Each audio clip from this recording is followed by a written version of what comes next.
안녕하세요. 오늘은 1월 15일 날마다 주께로 큐티집 52페이지입니다. 성경 본문은 구약성경 119편 145절로 160절 말씀입니다. 이 말씀을 가지고 말씀에 가까이 있는 자라는 제목으로 큐티 가이드를 시작하겠습니다.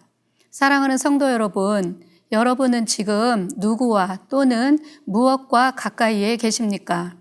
우리가 누군가를 사랑하면 늘 그 사람을 생각하게 되지요. 그 사람과 가까이 있고 싶고 자주 만나고 싶고 목소리라도 듣고 싶어서 아예 전화기를 들고 살지요. 밤새 통화하고 그것도 모자라 아침에 일어나면 또 톡을 하지요. 마찬가지로 누군가가 하나님의 말씀에 가까이 있다는 것은 그분을 사랑한다는 증거일 것입니다. 내용 관찰 1번입니다. 새벽을 뜬 눈으로 맞이하기까지 시인이 행한 것은 무엇일까요?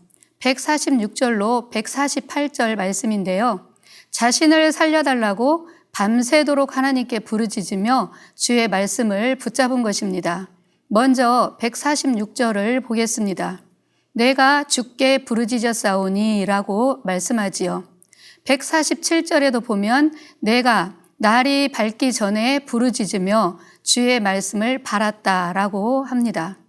148절에는 주의 말씀을 읊조리려고 내가 새벽에 눈을 떴다라고 합니다.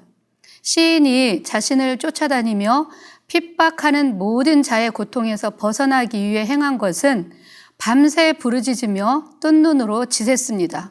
그리고 새벽같이 일어나서 하나님의 말씀을 찾고 있지요. 두 번째, 구원을 호소하며 시인이 기대고 있는 것은 무엇일까요? 149절로 156절 말씀입니다. 시인이 절박하게 의지하는 것은 오직 주의 규례, 곧 주의 말씀입니다. 149절 하반절을 보면 여호와여 주의 규례들을 따라 나를 살리소서. 이 말씀을 보면 주의 규례를 따라 나를 살려달라고 하지요. 주의 말씀에 기대고 있는 것을 보게 됩니다. 154절을 보면 주께서 나를 변호하시고 나를 구하사 주의 말씀대로 나를 살리소서. 아멘. 이 말씀은 재판장을 연상케 하지요. 재판장이신 하나님께서 현재 내가 당하고 있는 억울한 일들을 자세히 살펴보시고 주의 말씀대로 자신을 살려달라고 호소하고 있습니다. 156절 하반절을 보겠습니다. 주의 규례를 따라 나를 살리소서. 아멘. 여기서도 주의 규례를 따라 나를 살려달라고 말씀에 기대고 있습니다. 즉 주의 규례를 따라 자신을 도와달라고 간청하며 자신을 살려달라고 부르짖고 있습니다.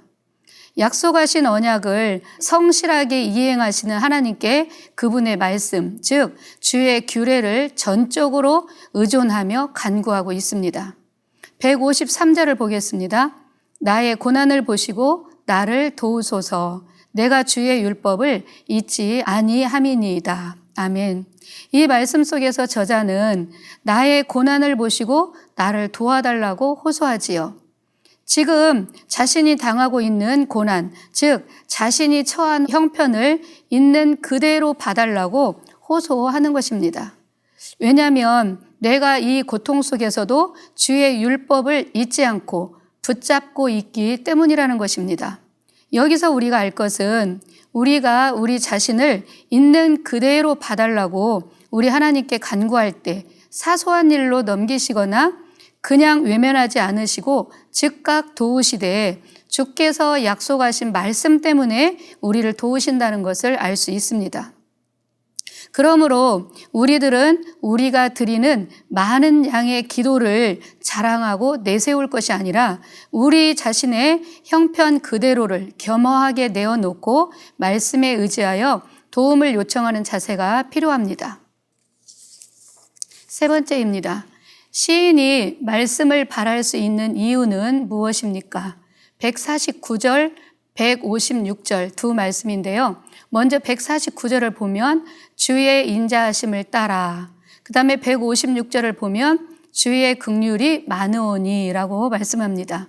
이 말씀은 자신이 밤새워 뜨겁게 부르짖어 기도한 인간 편에서의 어떤 공로나 자신의 열정 따위의 것들을 내세워 주님께 도움을 요청한 것이 아닙니다.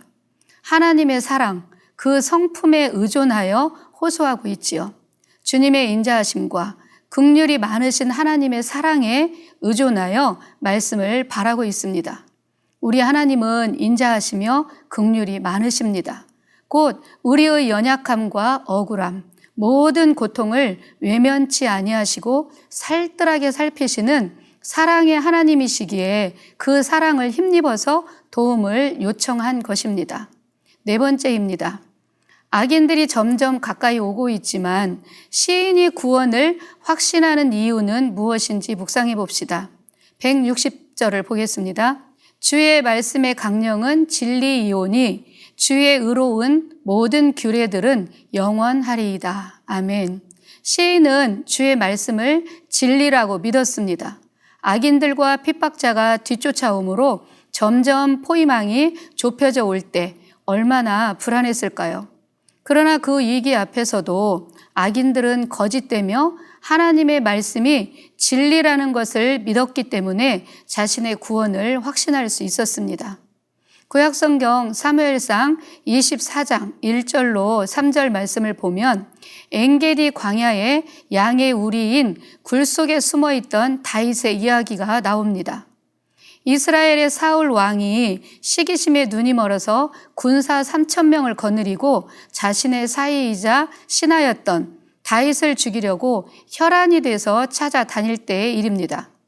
광야를 샅샅이 뒤지며 포위망을 좁혀올 때 다윗과 그를 따르던 사람들이 길가에 있는 굴 안에 깊숙이 숨어 있었습니다. 깜깜한 굴 안에서 숨을 죽이고 있는데 아무것도 모르는 사울 왕이 그 굴 안으로 용변을 보기 위해서 들어옵니다. 아차 하면 다 죽을 수밖에 없는 상황이지요. 반대로 다윗이 사울을 죽일 수도 있는 절호의 기회이기도 했습니다. 그러나 다윗은 사울을 죽이지 않았고 다윗의 생명도 보존되었습니다. 그야말로 절체절명의 순간인데 다윗은 그 순간 하나님의 보호하심을 믿었습니다. 왜냐하면 이미 여러 차례 죽을 고비가 있었지만 하나님이 그때마다 피할 길을 주셨고 살려주셨기 때문입니다. 그것을 안 다윗은 자기 손으로 사울을 죽이지 않았습니다.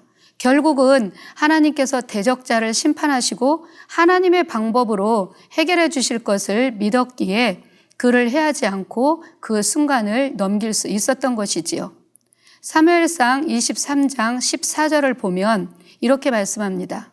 다윗이 광야의 요새에도 있었고 또 십광야 산골에도 머물렀으므로 사울이 매일 찾되 하나님이 그를 그의 손에 넘기지 아니하시니라. 아멘. 그렇지요. 아무리 숫자가 많고 덤벼드는 무리가 많아도 하나님이 허락지 아니하시면, 즉 하나님이 내어주지 아니하시면 그 누구도 그 생명을 해할 자가 없습니다. 다섯 번째, 삶의 적용입니다. 사랑하는 성도 여러분, 여러분은 약속의 말씀에 의지하여 기도하고 계십니까? 말씀을 가까이 하는 것은 하나님을 가까이 하는 것임을 믿고 나아갑시다.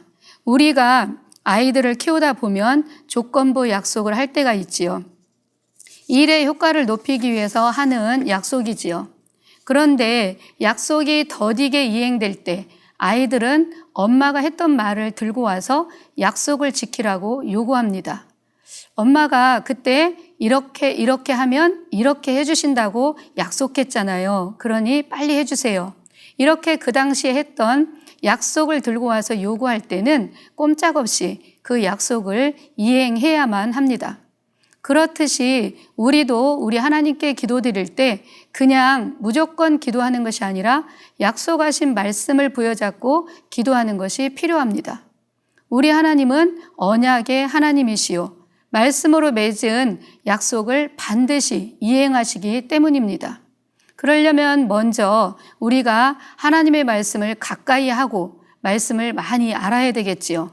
부지런히 하나님의 말씀을 읽고 듣고 암송하고 묵상해서 하나님의 말씀을 가까이 하시기 바랍니다. 마지막으로 야고보서 4장 8절 말씀을 읽고 말씀을 마치겠습니다.